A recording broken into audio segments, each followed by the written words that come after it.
আসসালামু আলাইকুম প্রিয় দেশবাসী, আশা করি সবাই ভালো আছেন। আমরা প্রতিনিয়ত ফেসবুকে হাজির হই একটি কথা বলার জন্য। এ কথাটি হলো মা বাবার খেদমত। প্রতিটি সন্তান যথাযথভাবে করো। জীবনে সাফল্যমণ্ডিত অর্জন করতে হলে মা বাবার দোয়ার বিকল্প নেই। ঘরের মধ্যে বড় পীর রেখে তোমরা বাইরে পীরের পিছনে দৌড়াবে না, কারণ মা বাবার উপর পৃথিবীতে বড় পীর আর কিছু হতে পারে না।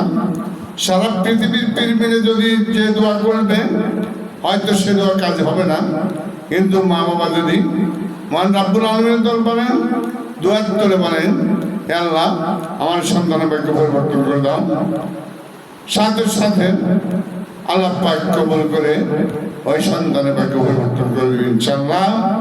তাই ঘরের মাঝে বড় পীর রেখে কেউ বাইরে পীরের পিছনে আমরা দৌড়াবো না, এই ভুল জীবনে আমরা করবো না।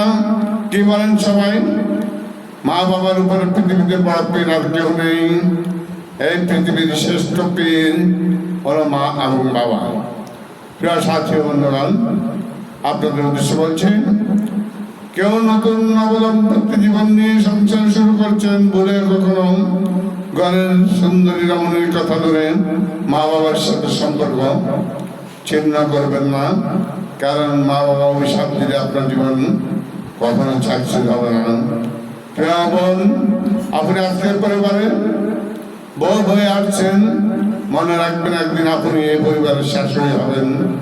আজকে যদি ভালো কর্ম করেন আপনি আরেকদিন আপনি কর্মের ফলাফল হিসেবে পুরস্কার পাবেন, আর যদি খারাপ করেন আপনি খারাপ রেজাল্ট পাবেন। যেদিন আপনি শাশুড়ি হবেন সেদিন আপনার সন্তান আপনার কথা মতো চলবে না, সেদিন আপনার মতো দুঃখী আর কেউ হবে না। তাই বলছি, সময় থাকতে সময়ের মূল্য দিন, পৃথিবীতে সঠিক পথে চলুন, মা বাবার খেদমত করুন, শ্বশুর শাশুড়িকে নিজের মা হিসেবে মেনে নিন। আল্লাহ পাক আপনার ফ্যামিলিতে অশেষ রহমতের বরকতে বলে দিবেন। পৃথিবীতে মা বাবার উপরে কোনো বড় পীর আর হতে পারে না। তাই ঘরের মধ্যে বড় পীর রেখে বাইরে পীরের পিছনে দৌড়াবেন না।